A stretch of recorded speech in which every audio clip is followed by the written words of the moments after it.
Hello, welcome to my channel. It's Thursday afternoon in Cape Town, South Africa. Today I intend to continue my journey into discovering more about American sport. I'll be reacting to some of the great players in American football, and today we start with the great Lawrence Taylor.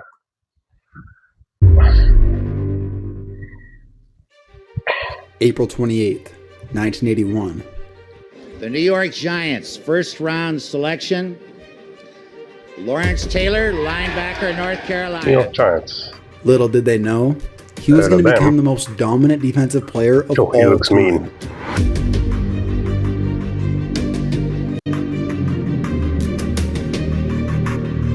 That's what I like to see.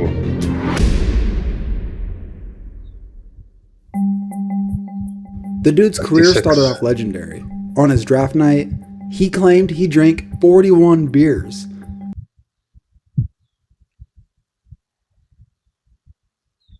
What? That's insane. It had to be a... So, these guys don't even get tested. They're so valuable coming out, I assume, coming out of college that... Wow. Okay. That's incredible. Crazy night on top of the fact that he didn't even play football until 11th grade. And now he was the number 2 overall pick. The Saints, who held the number 1 pick, said that they weren't going to take him, and they decided to go with the cleaner player, which ironically ended up being a bad move. The Saints pick wasn't a bad player. He was actually pretty decent. He had a few thousand-yard seasons, not too shabby, but he's not a Hall of Famer, let alone the most dominant player of all time. So Lawrence Taylor was a 3-4 outside linebacker, mostly specialized in rushing the quarterback. He was bigger than most linebackers, and faster than them too. It didn't matter what offenses tried to block him with, he was either too quick, too powerful, or both. That's incredible. Teams changed their entire blocking schemes when they would play him. So this one time, Buddy Ryan, who coached the Eagles at the time, decided to call a play that would crack Lawrence Taylor. That's amazing. He must be so strong. Perfectly. And a youngster too. He probably wasn't even in his prime. Rule number 1, don't piss off Lawrence Taylor. The next 2 plays ended with 2 sacks by Taylor, and the quarterback Ron Jaworski hobbling around. Jaworski over time feared LT. This poor dude had to face him twice a year. Jaworski said that he made sure he always knew where he was during the play, but wouldn't dare make eye contact. When LT was asked in an interview, "Did you ever make eye contact?" he said, "Once. I winked." How do you stop a player like this? I mean, when you block, I assume you can't hold them with your hands. So you have to, I assume, block with your forearms, if that's correct. It must be really easy to get around that. So you need proper strength from your blockers, I assume they're called. I don't know, who'd want to be a quarterback against a guy Lawrence like this? Taylor knew he could get into the head of opposing players. They come to the line of scrimmage, and the first thing they do is start looking at me. I know, and they know. When they find me, they start screaming, 56 left, 56 left. Jeez. After the play was over, I'd come up to them and whisper, "Don't worry where I am. I will tell you when I get there."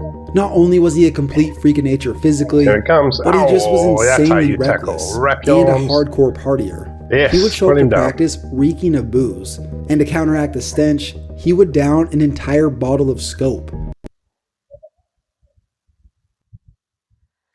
don't know what Scope is, but I assume it's... that must be mouthwash. Surely these guys get tested at training. And I mean, is the money that enormous and the prestige that big that it doesn't matter what a player does? I mean, are there no rules around this? They just let them do whatever they want? Or was that in the early days? Let's say, what was this, 1981? I mean, I would think that players nowadays would not be able to get away with this. Or are just some players so good that they become above the law? An entire bottle of mouthwash? That's gotta be worse for you than the actual drinking itself. Unbelievable. One of the craziest things about this dude, he It's got said starting alcohol his in it rookie as well, year, doesn't it? he smoked an ounce of crack every single day. He would spend thousands of dollars every single day on it. What? To pass a drug test, he would have teammates What? give him urine samples, which, ironically, tested positive twice for 2 teammates giving him positive samples. There were times I'd be standing in the huddle, Oh my gosh. and instead of thinking what defense we were playing, I'd be thinking about smoking crack after the game. Well, you gotta understand though, it didn't affect my play. He wasn't lying. To start off his career, he went to 10 straight Pro Bowls. No, I was supposed a drug like that would hype you up even more. No wonder he was fearless.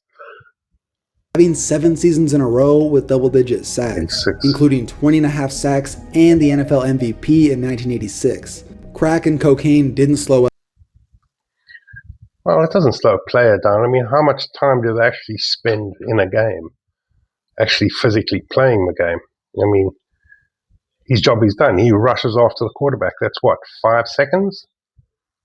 How many times does he do that in a game? 20? 50. It's 250 seconds. That's 4 minutes. I mean, for 4 minutes of athletics exertion, I suppose it doesn't really matter. You don't really even have to be that fit.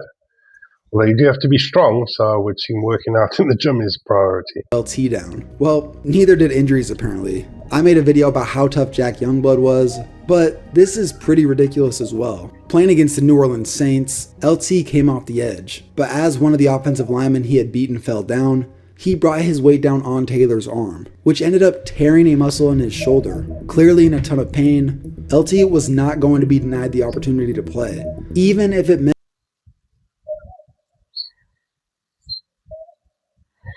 I mean, certainly brave, but I mean, when you're high on drugs, what the hell? You work through pain. Was he on steroids? Wasn't that the age of steroids? playing with basically But man, one he's arm. unstoppable. So the Powerful, trainers strapped it fast. up as best they could and sent him back out on the field. He would go on to have 3 sacks. Other than him grabbing his arm after plays, you can't even tell he's hurt. LT was just that much better than everyone on It's the frightening field. playing against a When you player can like rush this. 3 linemen and Lawrence Taylor, it's like rushing 5.5 people. One of the intangible factors of a dominant team, especially a defense, is intimidation. Jerry Sizemore, a former you can't offensive be tackle of scared. the Eagles, You know, playing rugby, you play against monsters. Enormous guys. Even in high school, I remember playing against guys from the bigger schools, the better schools, and they were enormous. But you know, they run at you, you tackle them. You go in low, you put your head down, you tackle with your shoulder, you wrap your arms around them, you bring them down. Or when guys are coming to tackle you, you just, learn how to sidestep. Get the hell out of the way or just get fast. in a New York Times article, said, "There were many sleepless nights. You played New York twice a year. Towards the middle of the week, something would just come over you and you just start sweating. My last year in the league, opening day, he just looked at me and laughed. Right there, I thought I had to get out of this game."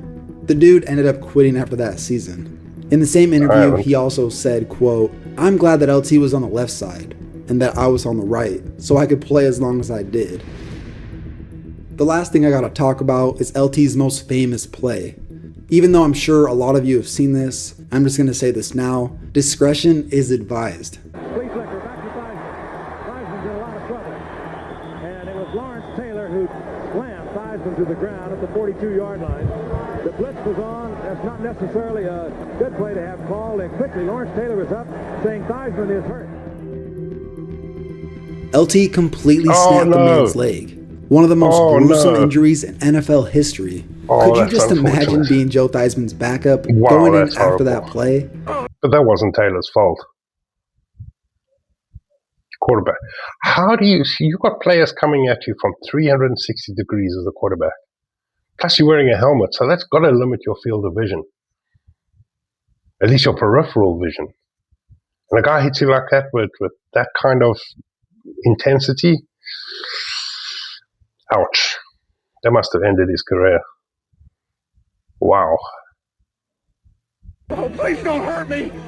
This sort of thing is why quarterbacks feared this dude so much. Former NFL defensive back Beasley Reese told the New York Times, "I've seen quarterbacks look at Lawrence and forget the..." I've seen injuries like that on a rugby field. People have died on a rugby field. Rest in peace, Chris Berger. snap count. One opposing quarterback finding himself under center before the snap, unable to locate Taylor, out of fear, called a timeout rather than run the play, only to find Taylor standing on the sidelines. You tell him, Lawrence. Oh, that's amazing. I'd like to thank KTO for the video. Please subscribe to their channel. If you like the video, if you want to see more of this content, please give a thumbs up, leave a comment, subscribe to the channel if you would, and thank you for watching.